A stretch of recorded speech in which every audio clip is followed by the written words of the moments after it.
श्री गणेशाय नमः। आइए श्रवण करते हैं पूर्णमासी व्रत की कथा। पूर्णमासी व्रत कथा को श्रवण करने से कामनाओं की पूर्ति होती है, जीवन में सुख समृद्धि खुशहाली आती है। द्वापर युग की बात है। एक समय की बात है। यशोदा माँ ने अपने पुत्र श्री कृष्ण भगवान से कहा कि हे कृष्ण, मैं जानती हूँ तुम संसार के उत्पन्न करता पोषक संहार करता हो। आज हमसे कोई ऐसा व्रत कहो जिसके करने से मृत्युलोक में स्त्रियों को विधवा का भय न रहे और कामना पूर्ण करे। भगवान ने कहा, माँ, बहुत सुंदर प्रश्न किया है। ऐसे ही व्रत के बारे में जिसे 32 पूर्णमासियों का व्रत करना चाहिए। तो पूर्णमासी का व्रत जो भी स्त्री करती है, सौभाग्य संपत्ति मिलती है, अचल सौभाग्य और जीवन में सुख समृद्धि का वास होता है। यशोदा माँ ने पूछा कि फिर मुझे कथा सुनाओ। भगवान श्री कृष्ण बोले, इस भूमंडल पर एक अत्यंत प्रसिद्ध राजा चंद्रहास से पालित अनेक प्रकार के रत्नों से परिपूर्ण कातिका नाम की एक नगरी थी। वहाँ पर धनेश्वर नाम का एक ब्राह्मण रहता था।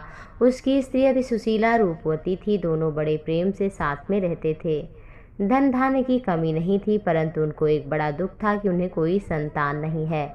इस दुख से वो दुखी रहते थे। एक दिन की बात है, एक बड़ा तपस्वी नगर में आया। उस ब्राह्मण के घर से छोड़कर सब जगह से भिक्षा लेता था। रूपवती ने एक दिन देख लिया और फिर योगी से बताया। योगी ने जब देखा कि गंगा किनारे जाकर के भिक्षान खा रहा है, तो धनेश्वर ने योगी को ये सब कार्य करते देख लिया और कथा के अनुसार कातिका नगरी में धनेश्वर नाम का ब्राह्मण निवास करता था। वह अपना जीवन दान पर निर्वाह करता था। ब्राह्मण, उसकी संतान कोई नहीं थी। एक दिन नगर में भिक्षा लेने के लिए वो ब्राह्मण आया, लेकिन उसे बांझ समझ करके उसके घर से नहीं लिया। और ब्राह्मण ने जाकर पूछा तो योगीश्वर ने कहा कि तुम माँ काली की आराधना करो, जिनकी कृपा से तुम धनवान होगे और संपत्तिशाली होगे तथा तुम्हें पुत्र की भी प्राप्ति होगी। जाकर 32 पूर्णमासी का व्रत करो।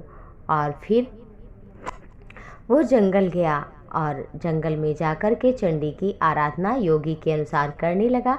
चंडी ने 16वें दिन दर्शन दिया और कहा, हे धनेश्वर, जा तुम्हारे पुत्र होगा, परंतु वह 16 वर्ष की आयु में मृत्यु को प्राप्त होगा। यदि 32 पूर्णमासी व्रत हो जाएंगे तो दीर्घायु होगा। जितनी सामर्थ्य हो, आटे के दिए बनाकर शिव का पूजन करना और प्रातःकाल होने पर स्थान के समीप तुम्हें एक आम का पेड़ दिखाई देगा। उस पर चढ़कर फल तोड़कर शीघ्र अपने घर जाना। अपनी स्त्री से वृतांत कहना। ऋतु स्नान के बाद वो स्वच्छ होकर के इस फल को खा लेगी तो शिव की कृपा से, माँ देवी की कृपा से उसे पुत्र होगा। ब्राह्मण प्रातःकाल उठा तो उस स्थान के समीप एक आम का वृक्ष देखा, जिस पर अत्यंत सुंदर आम का फल लगा हुआ था। उस ब्राह्मण ने आम के वृक्ष पर चढ़कर फल तोड़ने का प्रयास किया, लेकिन जब सफल ना हुआ तब उस ब्राह्मण को बड़ी चिंता हुई। तब भगवान गणपति, जो विघ्नों का नाश करने वाले, उनसे प्रार्थना की। उसके पश्चात वो चढ़ करके गया, एक आम का सुंदर फल देखा, विचार किया कि यही होगा और फिर उस धनेश्वर ने उस फल को तोड़कर लाकर अपनी पत्नी को दिया और उस फल को खाकर के गर्भवती हुई। माता दुर्गा की कृपा से पुत्र हुआ था। देवी की कृपा से तो नाम देवी दास रखा।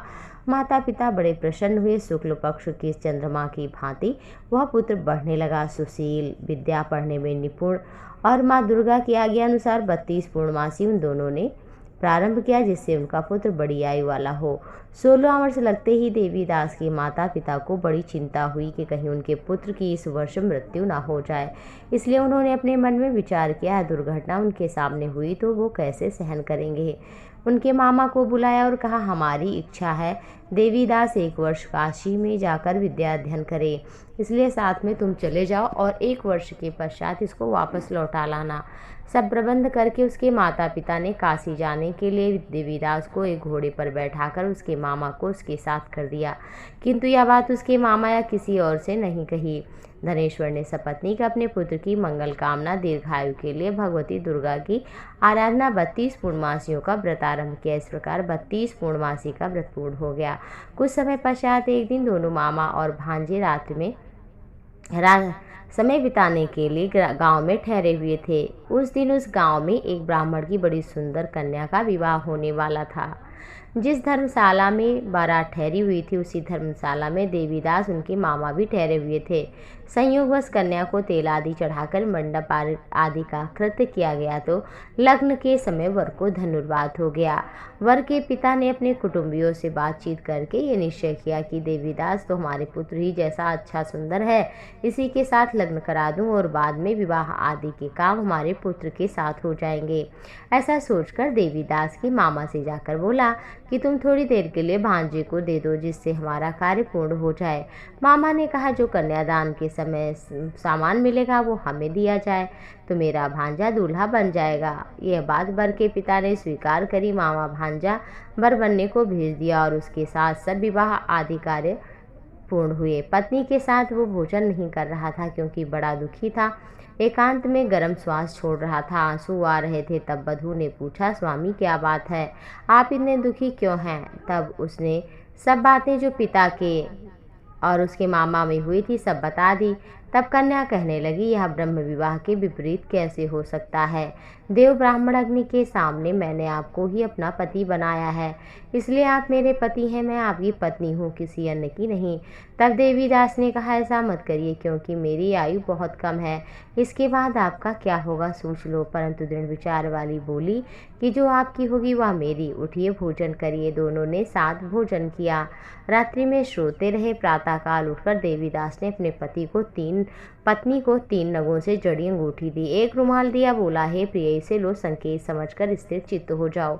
मेरा मरण जीवन जानने के लिए एक पुष्प वाटिका लगा लो, उसमें सुगंधी वाली एक नव मल्लिका और उसको प्रतिदिन जल से सिंचा करो। आनंद से रहो, उत्सव मनाओ और जिस दिन जिस समय मेरा प्राणांत होगा फूल सूख जाएंगे।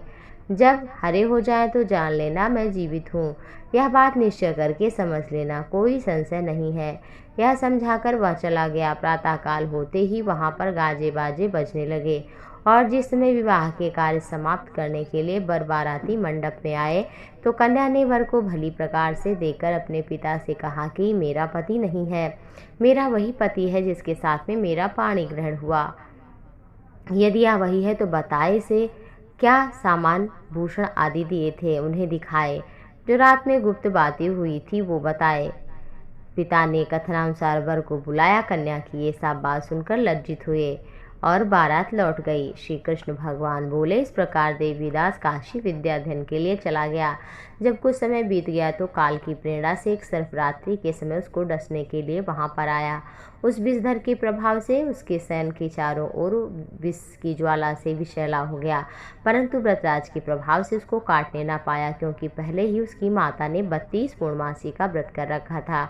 इसके बाद मध्याह्न के समय स्वयं काल वहां पर आया और उसके शरीर से उसके प्राणों को निकालने का प्रयास करने लगा। मूर्छित होकर पृथ्वी पर गिर पड़ा। भगवान की कृपा से पार्वती जी के साथ शंकर जी वहां पर आ गए।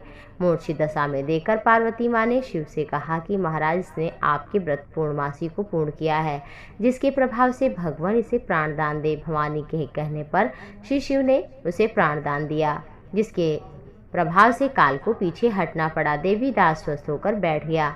उधर उसकी स्त्री काल की प्रतीक्षा किया करती थी। जब देखा पत्र पुष्प वाटिका में नहीं है, आश्चर्य हुआ कि वो अब नहीं रहे, लेकिन देखा फिर तुरंत हरे भरे हो गए।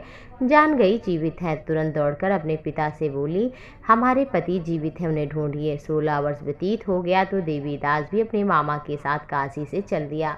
इधर उसे ससुर उसको ढूंढने के लिए अपने घर से जाने ही वाले थे कि वह दोनों मामा भांजा वहां पर आ गए। उनको आया देख ससुर बड़ी प्रसन्नता के साथ अपने घर ले आया। उस समय नगर के निवासी भी वहां इकट्ठे हो गए।